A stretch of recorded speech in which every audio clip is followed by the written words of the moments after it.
He could have climbed into a raft and lived. Instead, he stayed in the water and died pushing other men to safety. On March 8, 1943, off the coast of New Guinea, a 28-year-old black private named George Watson made a choice in burning oil-slick water that the United States Army would take more than 50 years to fully honor. The U.S. Army transport Jacob had just taken 3 direct hits from Japanese bombers near Porlock Harbor, New Guinea. Fire spread through the ship, and when abandoned ship was ordered, soldiers and crew poured over the side into a sea already choked with debris and fuel.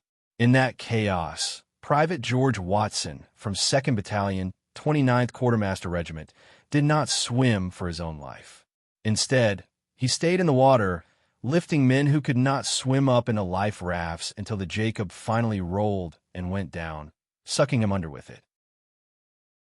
George Watson was born March 14, 1914, in Laurel, Mississippi, and later moved to Birmingham, Alabama.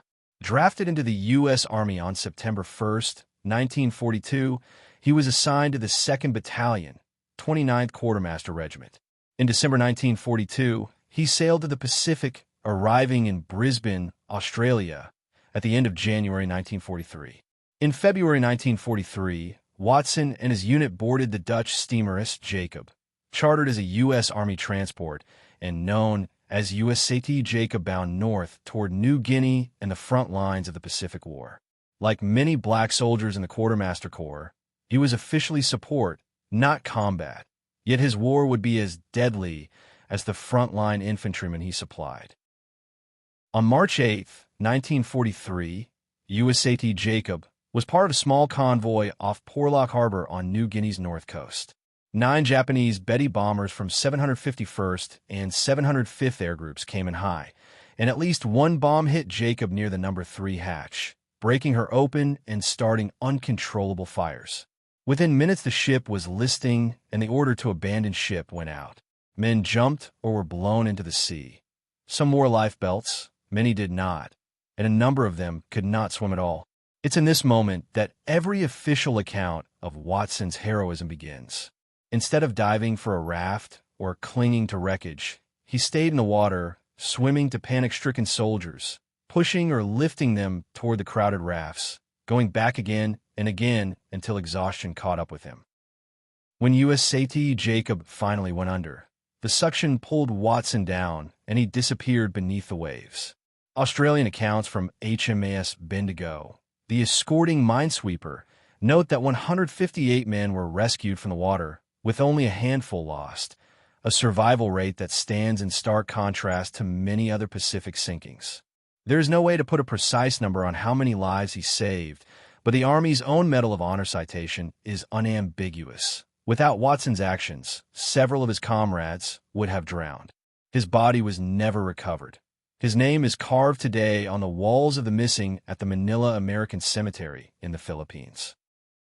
On June 13, 1943, George Watson was posthumously awarded the Distinguished Service Cross, the Army's second highest decoration for valor, making him the first black American serviceman in World War II to receive that award. But in an Army that did not award a single Medal of Honor to a black soldier during the war itself. That's where his recognition stopped for more than half a century. In the early 1990s, the Army contracted Shaw University to study whether racial bias had tainted Medal of Honor recommendations during World War II. Their report found systematic discrimination and recommended 10 black soldiers for belated consideration. In 1996, Congress waived the usual time limits, so President Bill Clinton could act on those recommendations. In January 13, 1997, in the East Room of the White House, President Clinton presented Medals of Honor to 7 black World War II soldiers, including George Watson, whose Distinguished Service Cross was formally upgraded. Sergeant Major of the Army Gene C. McKinney accepted Watson's medal on his behalf. Today, Watson's Medal of Honor is displayed at the U.S. Army Quartermaster Museum at Fort Gregg Adams, Virginia, and his name lives on in places like the USNS Watson, a roll-on/roll-off ship named in his honor. When we talk about World War II heroes, We usually picture infantrymen storming beaches or tank crews breaking through hedgerows, not a man from Birmingham treading water off New Guinea, refusing to save himself while other men still needed help.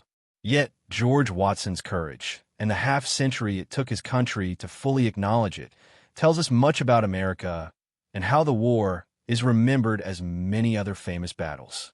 If you want to hear more of these untold stories of black soldiers, men whose names should have been in the history books from the beginning, I invite you to subscribe and stay with us as we keep bringing their history back to the surface.